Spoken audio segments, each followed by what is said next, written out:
For sure. Greg, believe I'm going to send things over to you. You got a lot to cover with Ian. Yeah, we're going to talk more about Ian. As we talked about just at the top of the show, the leading edge of that eye wall beginning to move onshore now. You can see that just west of Fort Myers. So they're really starting to get hit with that life-threatening storm surge that we've been talking about, those strong winds as well. So that's where the strongest winds will be, right around the center of the eye wall there. And it's starting to work its way onshore, and the official landfall won't be until the center of that eye moves onto land there. So we're still maybe about an hour and a half, maybe 2 hours away from that, but we'll continue to watch it as it moves slowly off to the north and east. Now, as we zoom out a little bit, we're going to have that risk for some tornadoes. Just had a tornado warning that expired just north of the center of that circulation onshore there. So that's going to be another concern, along with the wind, the storm surge, and the very heavy rain with this slow moving storm that will impact the entire state of Florida in some way. So we are talking about the flooding concern, the winds with those hurricane force winds stretching all the way along the east coast of Florida. In fact, as we look at the time cast heading into the afternoon, this is around 1 p.m.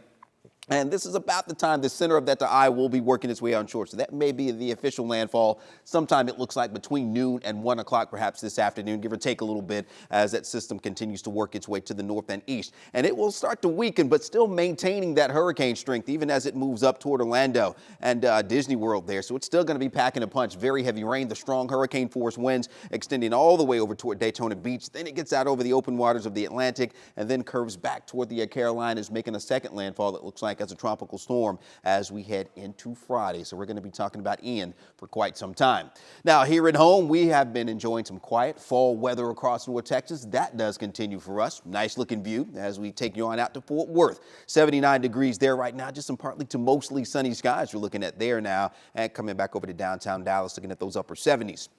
Now, you'll notice the haze kind of hanging over the city there in downtown Dallas. We do have an air quality alert in effect for today, so keep that in mind. But the temperatures in the upper 70s, low 80s now, heading out to Denton. You're at 81, along with Sherman and Gainesville, and those upper 70s to low 80s, heading out to Canton at 79 and 81 in Corsicana. So, yes, it will be a warm day. We'll warm up to around 88, maybe 89, perhaps hitting 90 in a few spots here as we head into this afternoon. So a few degrees above normal out there for us as we go through the day. But another push of some cooler air will move in late tonight and early tomorrow, so the pleasant fall weather will continue as we wrap up the week. There's the air quality alert, so we do have another one of those to deal with. So if that's an irritant for you, just keep that in mind later today. The pollen count that we'll take a look at a little bit later, that's going to be still high again today too. So another thing that may want to keep you indoors a little bit later today. But otherwise, plenty of sunny skies as we go through the next few days here across North Texas. Those temperatures today going to be on the warm side, but it does cool down as we head on into tomorrow. Looking at that temperature trend taking us on into the upcoming weekend.